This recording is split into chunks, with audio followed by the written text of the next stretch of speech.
네, 김문수 지사님 말씀 잘 들었습니다.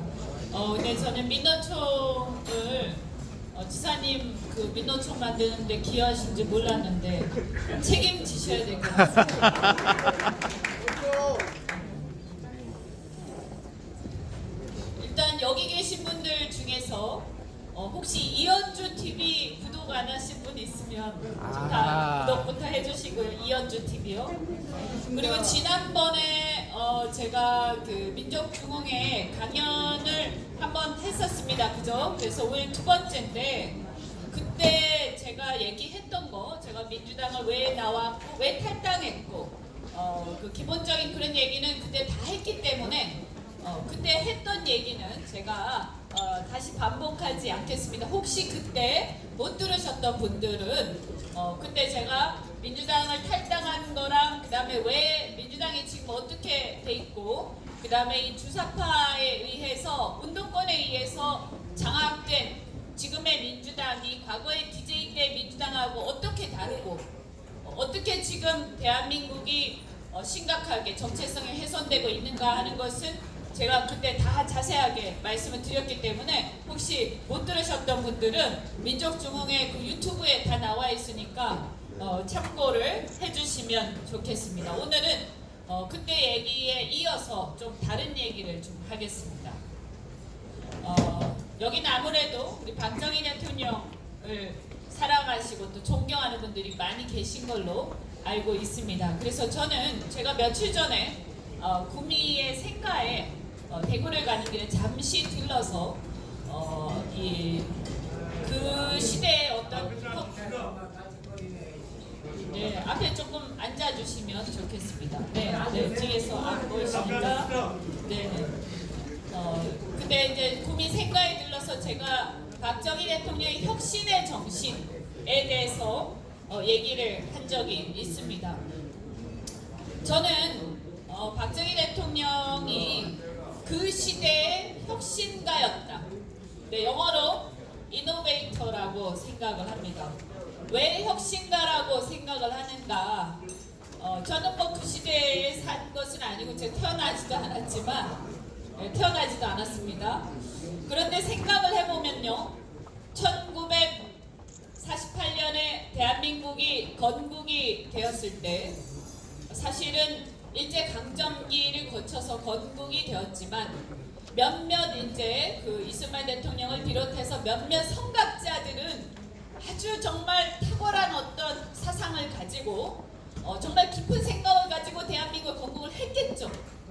그렇지만 사실은 제가 상상을 해볼 때 그 당시에 그런 선각자들 몇 분을 제외하고 도대체 몇 명이나 대한민국에 있는 국민들이 자유민주주의나 시장경제가 무슨 뜻인지 알고 있었을까? 대한민국이라는 나라가 과거의 조선시대하고 어떻게 다르다는 것을 얼마나 알고 있었을까 싶습니다. 솔직히 말씀드리면. 그 당시에 사진을 이렇게 미군이 찍었다는 사진들을 좀 보면 정말로 호허벌판에 초가집이 몇 개 보이고 좋게 얘기해서 굉장히 조용한 아침의 나라고 평화로운 나라지만 좀 냉정하게 얘기하면 아무것도 없는 지지리도 못 사는 나라였던 것 같습니다. 그랬을 때 그런 시대에서 그냥 못 사는 게 다가 아니고 문제는 뭐냐 하면 아마 우리가 조선 말기에 있었던 그 관료들의 가렴주고 그리고 그 부패 그리고 정말 무질서함 이런 것들이 일제강점기가 끝난 다음에 이것이 일시적으로 해방이 되면서 저는 다시 올라왔을 거라고 생각을 합니다. 어떻게 보면 대한민국이 건국은 되었지만 국가로서 제대로 틀을 잡지 못하던 상황에서 엄청난 혼란이 있었을 거고 제가 얘기를 들어보면 어르신들 얘기를 들어보면 엄청나게 부패했다. 굉장히 무질서했다. 이런 얘기를 들었습니다. 뭐 그것이 저는 무리라고 생각하지 않습니다. 왜냐하면 나라라는 게 갑자기 하루아침에 틀을 잡아가는 게 아니기 때문에 모든 일은 시간이 걸리기 마련이거든요. 그래서 제가 봤을 때 이런 상황에서 이게 지금 우리가 일제강점기에서 독립은 했지만 이런 식으로 계속 가다가는 다시 언제 공산화가 될지도 모르고 이렇게 우리 조국이 이렇게 못 사는 상황으로 계속 계속 지속이 됐을 때 무슨 희망이 있겠는가? 이런 분폐와 무질서가 만연했을 때 어떤 희망이 있겠는가라고 생각하면서 아마도 그 당시에 매우 젊은 군부 엘리트 세력들이 아마 저는 일어섰을 것이다 이렇게 상상을 해봅니다. 우리가 근대 국가에서 국가가 처음 생길 때 특히 식민지배에서 벗어나거나 아니면 국가가 독립을 하거나 새로운 국가가 생길 때 가장 많이 보게 되는 현상이 뭐냐? 다른 나라의 역사를 보더라도 군인들이 대통령을 하고 나라의 근간을 세우는 겁니다. 그것은 나쁘다 좋다의 문제가 아니라 저는 그걸 뭐 좋다 나쁘다 얘기하지 않겠습니다. 그런데 미국도 워싱턴이 초대 대통령을 지냈고 모든 나라가 건국 초기에는 왜냐하면 전쟁 직후에 나라를 세우거든요. 그죠? 그래서 나라를 전쟁 직후에 세우면서 그때 가장 존경받는 세력이고 가장 똑똑한 사람들이 많이 가 있는 게 바로 군부이기 때문에 그렇게 군부에서 가장 엘리트고 똑똑하고 나라를 사랑하는 사람들이 처음에 국가를 만들고 근대화를 하는데 대부분 다 그렇게 나라가 형성이 됩니다. 저는 대한민국도 특별히 예외가 아니었을 거라고 생각을 하고 그래서 그 당시에 군부 엘리트가 대한민국이란 나라 그러니까 건국은 48년에 되었지만 한 10여 년 동안 부패와 무질서가 해소되지 않고 계속 희망이 없던 나라에서 뭔가 이대로는 안 된다라고 일어난 것에 대해서 저는 자연스러운 역사적 흐름이었다라고 저는 생각을 합니다.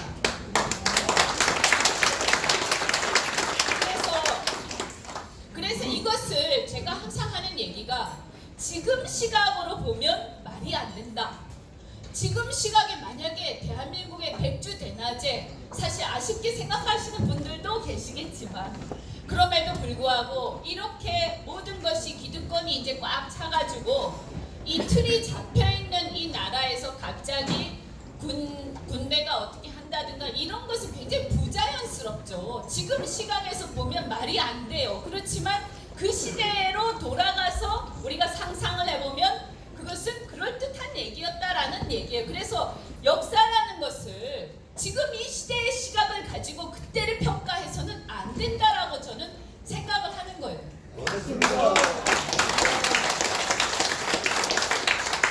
그 시대에 그들은 굉장한 혁신가였다는 생각이 듭니다. 그래서 이제 어떻게 보면 건국의 이념과 이런 것들은 표시가 됐지만 실질적으로 대한민국이라는 국가가 틀을 잡지 못했던 그 상황에서 그것을 잡기 위해서 고군분투하고 산업을 일으키고 했던 어떻게 보면 실질적 건국 세력이었다라고 저는 생각을 하고요.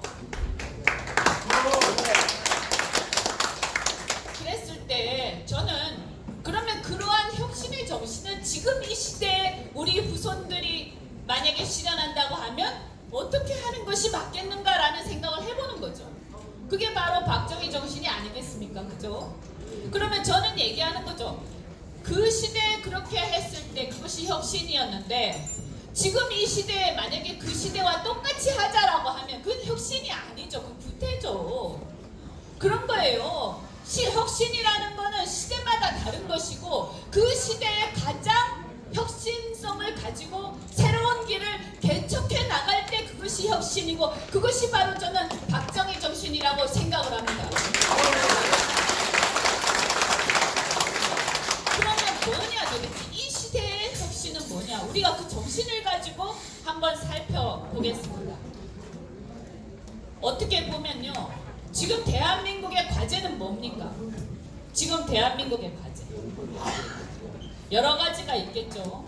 그런데 이 우리가 사상이나 철학을 가지고 얘기를 하자면 우리는 어쨌든 간에 우파 또는 대한민국의 근간을 지켜온 우파라고 할 때 이 우파의 그러면 혁신의 과제는 뭘까? 저는 한번 생각을 해봤습니다. 너무 이상한 게요. 제가 처음에 민주당을 그때 갈 때도 제가 굉장히 헷갈렸지만 도대체 대한민국이라는 나라가 자유민주주의 국가고 저는 자유주의자인데 그리고 얘기를 들어보면 옛날에 87년에 무슨 민주화 운동이 일어나가지고 그 다음에 YS랑 어떻게 해가지고 이 우파에서 산업화 세력이 YS 세력 그러니까 즉 민주화 민주화 세력의 일부, 우리 뭐 저는 저 김문수 지사님도 비슷한 그거였을 거라고 생각을 하는데, 그분들하고 손을 잡고 그래서 6.29 선언을 하고, 6.29 선언을 통해서 이제 시대가 이렇게 변해가니까 민주화를 받아들이겠다라고 선언을 하고는 시대가 그렇게 갔어요. 그건 저는 불가피한 일이었다고 생각을 합니다. 아쉽게 생각하시는 분들도 있겠지만 시대는 흘러간다. 어쩔 수가 없다. 우리가 그것을 막을 수가 없다. 그러면 어떻게 해야 되는가? 사실은 저는 이해가 안 되는 게 있습니다. 그렇게 하고 나서 시대가 변해갔는데 그 다음에 도대체 왜 그런데 어떤 새로운 87년 이후의 시대에서 이 우파의 새로운 어떤 그러면 이념이나 사상이나 이런 것들이 나름대로 정리되지 못하고 혼동기가 계속되었는가?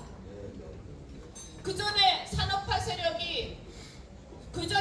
세력이 어떤 근간이 있고 그들의 공을 인정하고 그분들의 박정희 대통령의 공을 인정하고 존경하고 한다고 하면서 왜 YS 세력하고 손을 잡은 다음에 그들의 일부는 또 독재라고 비난하고, 왜 또 그리고 산업화 세력이었던 분들은 또 YS를 비난하고, 뭐 계속 과거로 돌아가냐? 그러면 무슨, 이게 정말 제가 볼 때는요, 저는 이렇게 평가하거든요. 그 6.29 선언이라는 거에 대해서 지금 와서 굉장히 아쉽게 생각하시는 분들도 계시겠지만, 시대라는 것은 변해가기 때문에 그 시대에 그렇게 하지 않았으면 굉장히 어려웠을 수도 있고, 저는 그래도 그 시대에 나름대로 고민 끝에 결정을 한 것이고 그분들이, 그래서 그것이 일종의 우리가 유럽의 역사를 가지고 본다면 명예혁명을 한 거라고 저는 생각하거든요.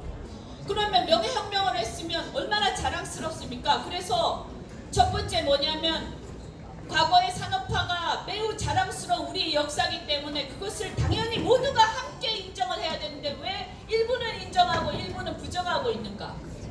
그러면 권력을 잡기 위해서만 그것을 권력만 잡았지 실제로 그 전의 세력들의 공에 대해서 인정을 하지 않는다고 한다면 그게 손잡은 게 아니죠. 그러니까 국민들이 저쪽에서 야합이라고 비난을 하는 거예요. 그 다음에 또 하나, 그리고 나서 어쨌든 시대가 변해서 그 이후에 50년, 60년 이후에 20년, 30년, 40년 계속 흘러가는데 왜 새로운 시대에 대해서 받아들이지 않는가? 자꾸 옛날 얘기만 하고 있는가? 그러면 그것이 과연 박정희의 정신 맞나? 저는 이런 생각이 드는 거죠.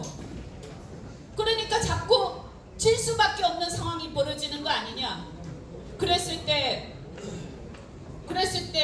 어떤 문제가 생기냐면, 저는 이런 생각, 제가 그냥 젊은 사람으로서, 아니 우리나라의 보수 정당은 지향하는 바가 뭐지?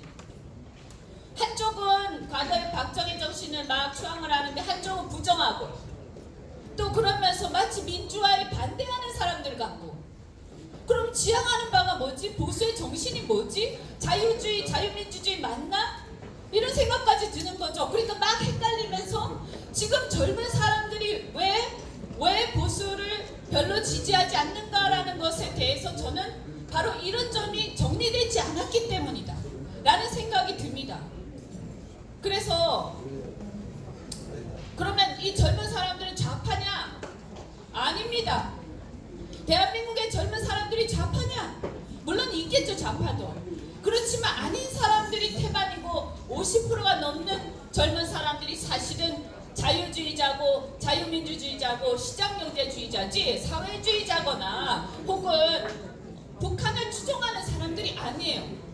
북한에 뭐 보낸다고 그러면 우리도 먹고 살기 힘든데 뭐 때문에 자꾸 퍼주느냐라고 많은 젊은 사람들이 생각을 해요. 근데 왜 지지를 못 받냐? 그게 바로 제가 볼 때는 이 보수 세력의, 보수 정치 세력의 도대체 87년 이후에 정치 사상이 뭔지에 대해서 한 번도 정리된 적이 없다. 그러니까 뭔지 잘 모르겠다. 그냥 옛날 얘기만 계속하고 있을 뿐이다 라고 생각을 하다 보니까 이쪽에서 사실은 자기들은 반체제적인 얘기를 계속, 사실은 실질적으로 반체제적인 것을 추구를 하지만 겉으로는 마치 자기들이 굉장히 새로운 것처럼 맨날 쇼를 하니까 거기 훌라당 넘어가는 거예요. 그래서 저는 첫 번째 뭐냐면, 해야 될 일이 뭐냐? 지금의 자유한국당을 비롯해서 보수 야당들이 87년 이후에 이렇게 사실은 매우 훌륭하게도 권력들이 손을 잡고 시대의 변화를 받아들이고 그러면서 산업화의 공을 인정하고 그렇게 하면서 이 시대를 변화해온 그 부분들에 대해서 그 이후의 혼동기에 대해서 제대로 정리를 하고 우리가 그 우리의 어떤 그 위의 선조들의 지혜를 저는 인정할 필요가 있다고 생각을 합니다. 그래서 그런 것들을 예를 들어서 자유라고 했을 때 우리가 자유 세력이라고 얘기를 하는데 과연 50년대 60년대 대한민국의 자유와 지금의 자유가 같을 수가 있겠는가? 그러니까 예를 들어서 60년대에 자유가 좀 제한됐다고 해서 그러면 그때 제한됐으니까 니네가 지금 자유 얘기하면 안 되지 라고 저쪽에서 비웃는데 그게 아니야. 왜냐하면 그 시대의 자유와 지금 이 시대의 자유, 그 시대의 대한민국의 과제와 지금 이 시대의 대한민국 과제는 다르기 때문에 그렇기 때문에 우리는 지금 이 시대의 보수의 가치와 자유의 가치에 대해서 좀 더 확대해서 우리는 적극적으로 지키기 위해서 노력을 할 거다. 그리고 그 시대에 자유가 제한됐다고 얘기하지만 그 시대는 그 시대대로 이런 어떤 국가의 과제를 수행해 왔기 때문에 아쉬운 점이 있었어도 그것을 우리는 그렇게 문제가 심각했다고 생각하지 않는다. 그건 좀 아쉽긴 하지만 지금 이 시대에 우리가 제대로 하면 된다고 생각한다 라고 하면서 이 부분을 정리를 해줘야 되는 거죠. 그래서 마치 과거에 대해서 변명한다든가 아니면 지금을 과거랑 똑같이 하려고 막 하다 보면 굉장히 퇴행적인 모습을 보인다든가 이렇게 되면 스텝이 꼬여가지고 지지를 못 받는 겁니다. 맞습니다.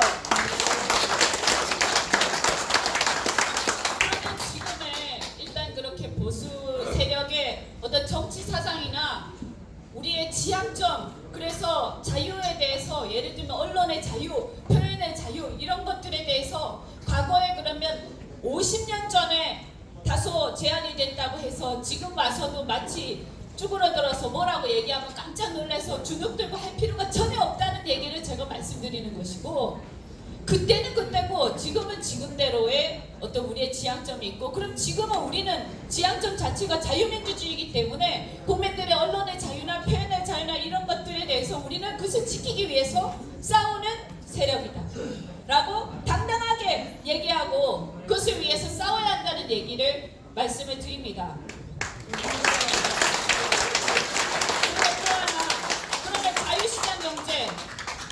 자유시장 경제 과거에 아무리 개발 독재를 했다고 그래도 시장의 자유는 인정을 했습니다.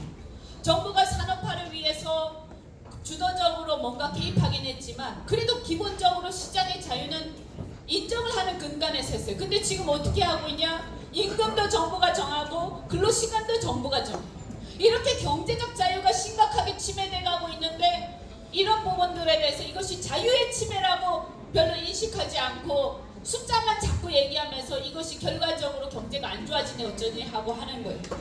그 사실은 자유의 침해예요. 내가 일을 하고 싶은데 나보고 그 임금을 받지 못하면 너는 일을 하지 마라고 국가가 강제를 하는 거야. 이건 옛날에도 그런 일은 없었어요. 그러니까 얼마나 괴로워요. 그럼 나는 야근을 해서 돈을 더 벌고 싶어. 그런데 나보고 야근을 하지 말래. 뭔데 도대체 나한테 야근하지 말라고 하는 거야. 정부가 뭐길래? 대통령이 뭐길래? 바로 이런 거죠. 맞아. 며칠 전에 버스가 파업을 했어. 버스 기사들이 파업을 했죠. 소득 주도 성장에 나오는 그 52시간 근로시간 단축을 위해서 하다 보니까 그럼 근로시간 단축되니까 야근을 못하니까 어떻게 됩니까? 그러니까 이제 소득이 줄어들 거 아니에요? 그래서 제가 얘기를 들었더니 그 정규직 그러니까 좀 젊은 기사들은 50만 원이 줄어들었고 좀 연세 드신 분들 비정규직 하시는 분들은 30만 원이 월 소득이 줄어들었다. 아니 요즘에 물가도 생활 물가도 많이 올랐는데 어떻게 살아요 그렇게 해서? 그러니까 파업을 하는 거예요. 근데 기사들은 파업을 하면 정부가 쩔쩔매면서 국민을 볼모로 잡고 있는 거기 때문에 정부가 쩔쩔매면서 혈세를 메꿔주기라도 하지. 정말 이런 기사들 이렇게 노조가 없고, 그러니까 노조를 할 만한 수준이 안 되고 그 회사가 상황이 굉장히 열악하거나 아니면 또 볼모로 잡을 국민이 없는 일반 기업의 노동자들은 어떻게 살란 말이냐.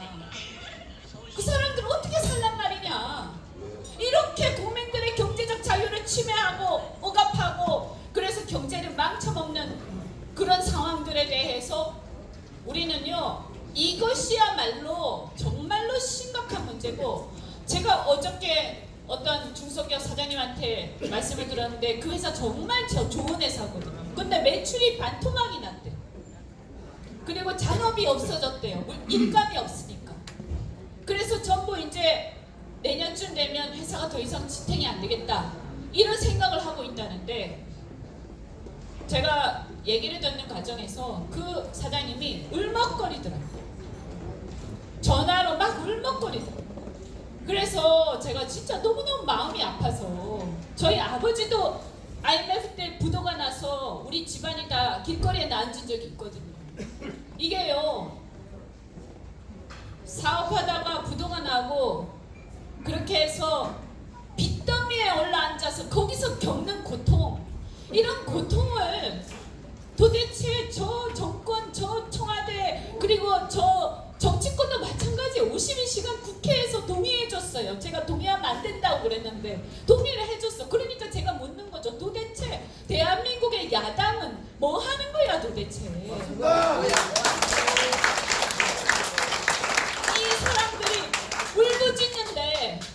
이 사람들이 울부짖는데 그런데 아무렇지도 않아 그냥 한마디만 하고 땡이야. 그래가지고 어떻게 국민들을 감동시키고 어떻게 과거에 박정희 대통령 같은 그런 혁신을 하겠다는 얘긴가. 저는요, 어디에서 차이가 있는가. 과거에 박정희 대통령, 제가 그때 살았던 건 아니지만 그분의 말씀 한마디 한마디라든가 이런 것들을 봤을 때 그래도 정말 국민을 사랑하는 마음만큼은 대단했다. 그리고 나라를 잘 살게 만들겠다. 그리고 간호사 강군을 만났을 때 눈물 흘렸다는 그런 일화를 보면서 저는 만약에 그분이 지금 이 상황에 와 있다라고 한다면 지금 망해가는 대한민국의 중소기업과 자영업자들 그리고 일자리 잃어가는 노동자들을 보면서 눈물을 흘렸을 것 같아요.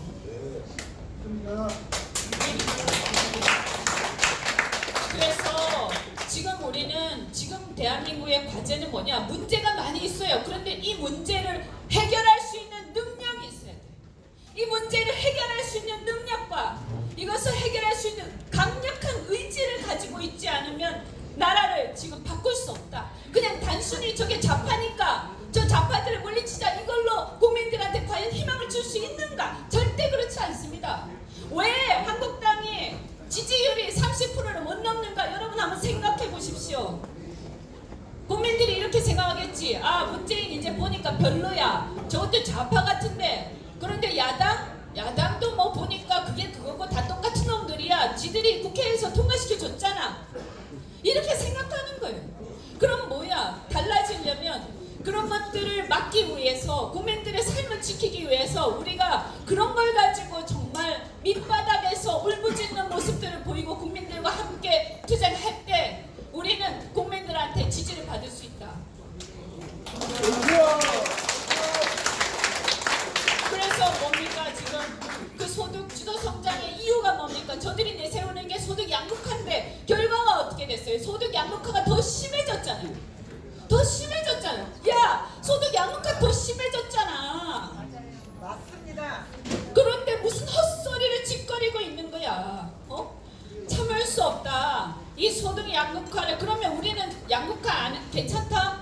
경제가 발전하면 원래 양극화가 지속이 되는 거기 때문에 옛날에 같이 못 살 때는 이렇다가 이렇게 쭉 경제가 발전하면서 밑에도 올라가지만 속도가 짧고 속도가 낮고 위에는 많이 올라가기 때문에 양극화는 심해질 수밖에 없어. 경제가 발전하면. 그러니까 괜찮다?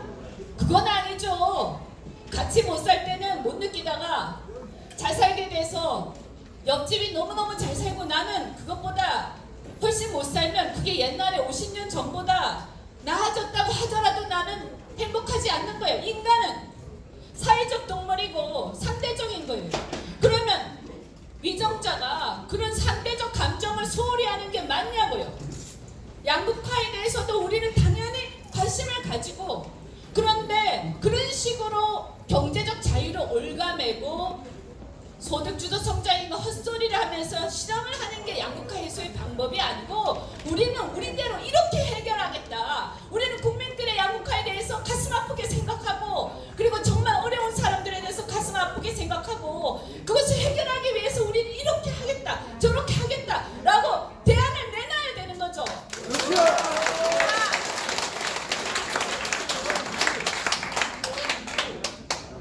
그리고 저는 외교안보에 대해서도 지금 우리가 외교안보를 문제를 해결할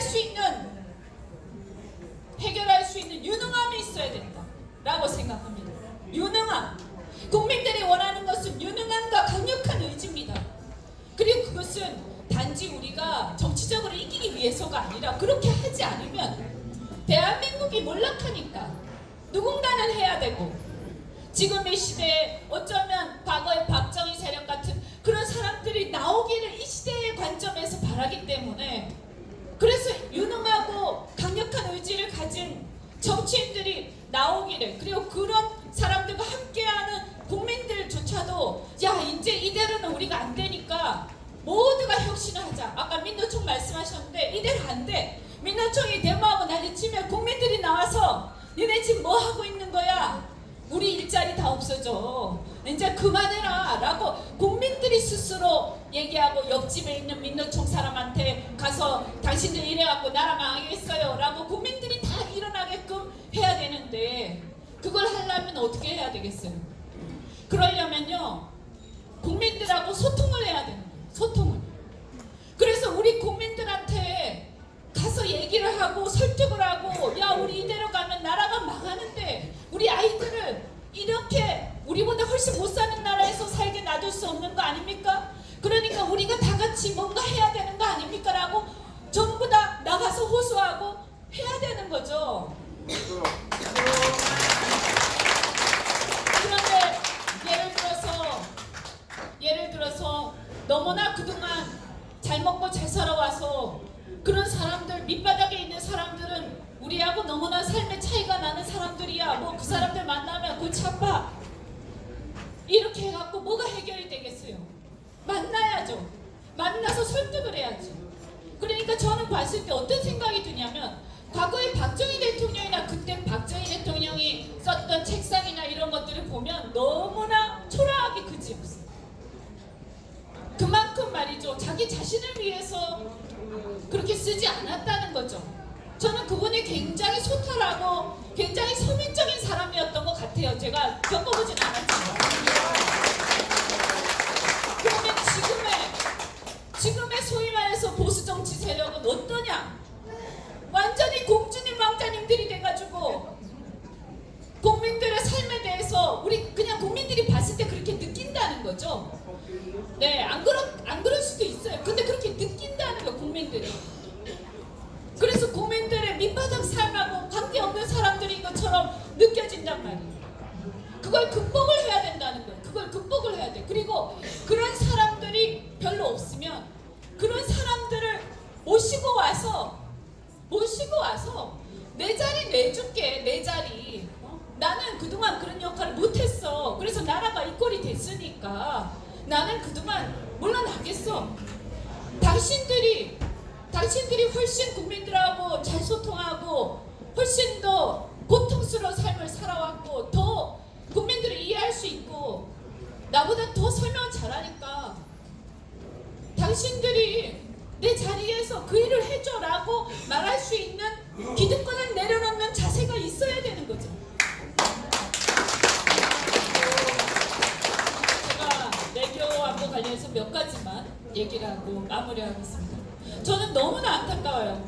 과거에 말이죠, 요새 그 강제징용, 위안부 이런 문제 때문에 일본하고 관계 굉장히 안 좋아지고, 제가 엊그저께 트럼프하고 아베하고 3박 4일 동안 저렇게 지내는 걸 보면서 이게 마치 조선 말기에 일본이 영일 동맹을 맺고 한반도에 대한 지배권을 획득하여 나가던 그런 상황들이, 물론 그렇게 되지는 않겠지만 그런 상황들이 막 생각이 나서 괴롭더라고요. 야, 지금 100년이 지났지만 우리 똑같은 짓을 하고 있구나. 똑같은 짓을 하고 있구나. 뭐가 도대체 발전한 게 있어. 생각이 똑같아 도대체. 지금 이 정권이 하는 짓이나 옛날에 조선왕실이 하는 짓이나. 그런데 그러면 강제징용 문제 때문에 이렇게 돼 있는데 이걸 어떻게 해야 돼? 문재인 대통령은 자기가 지금 권력자잖아. 자기가. 그러면 이거는 정치적으로 해결해야지. 제가 물어보니까 법원에서는 이게 배상금이라는, 협정의 배상금이라고 표기가 안 돼 있기 때문에 재판하는데 한계가 있다고 하는데 저는 그 얘기 이해합니다. 법원이라는 것은 재량의 한계가 있을 수밖에 없어요. 규정이 안 돼 있으면 배상금 성격이 맞다 하더라도 쉽게 배상금이라고 판결을 하기가 힘들어요. 그럼 이건 정치적으로 해결을 해야 되는 거죠. 그럼 어떻게 정치적으로 해결을 해야 되냐? 사실은 일본에서도 이걸 배상금의 성격이었다라고 주장하고 있지 않습니까? 그러니까 한일 청구권 협정의 성격에 대해서 다시 정치적으로 합의를 해야 되죠. 그래서 그걸 마무리를 하고 그 다음에 그러면 그 피해를 봤던 당시의 징용자들이나 혹은 위안부들이나 이런 사람들에 대해서 우리가, 나는 몰라, 야 그때 다 그렇게 해서 대한민국 경제 발전하고 니도 어떻게 보면 반사적으로 다 혜택 봤으니까 우리 모르겠어, 이렇게 해서는 안 되는 거죠. 그분들이 겪었던 고통에 대해서 그래도 우리가 공감을 할 건 하면서 어떻게 해결할까라고 머리를 맞대야 되는 거죠. 그럼 저는 이렇게 생각해요. 그때 포스코랑 이런 데서 많이 혜택을 봤잖아요. 그래, 그 당시에는 대한민국 경제 발전을 위해서 어쩔 수 없이 그렇게 했다 하더라도 지금 와서 이걸 해결을 하려면 예를 들면 무슨 재단이라도 만들자든지, 근데 뭐 그때 혜택을 받던 회사들한테 우리 같이 십시일반해가지고 이 문제를 해결하자, 더 이상 일본하고 이렇게 할 일이 아니다 라고 한다든지 뭐 이런 게 필요한데 이걸 누가 해야 돼? 이거 대통령이 할 수밖에 없는 거죠. 제가 볼 때는 아마도 만약에 과거에 박정희 대통령이나 이런 리더십이 있었더라면 욕먹을 각오를 하고 나서서 이걸 정치적으로 해결하려고 노력을 했을 것이다. 그런데 문재인 대통령은 마치 남의 일처럼 이렇게 하고 있는데, 그래서 이 사람은 대통령 자격이 없는 사람.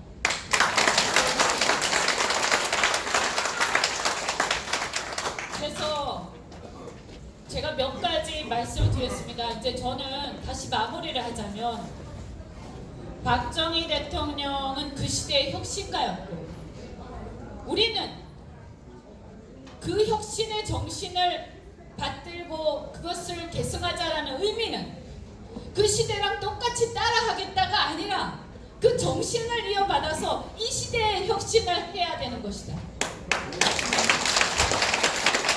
그러면 이 시대의 혁신은 아까 정말 유능하고 열정적 의지를 가진 사람들이 다 모여서 뭔가를 이것을 돌파해 나가면서, 국민들하고 과거는 그렇게 하지 않아도 모든 게 가능했지만 지금 이 시대는 시대가 달라졌으니 우리가 그 현실을 인정하고 국민들하고 밑바닥에서 소통하면서, 그때 그렇게 했으니까, 그때 저는 그랬기 때문에 비록 군부 세력이 일어난 거지만 사실은 국민들이 박수를 치지 않았습니까? 그때 국민들이 박수 친 이유가 뭡니까? 민심과 소통을 했기 때문입니다.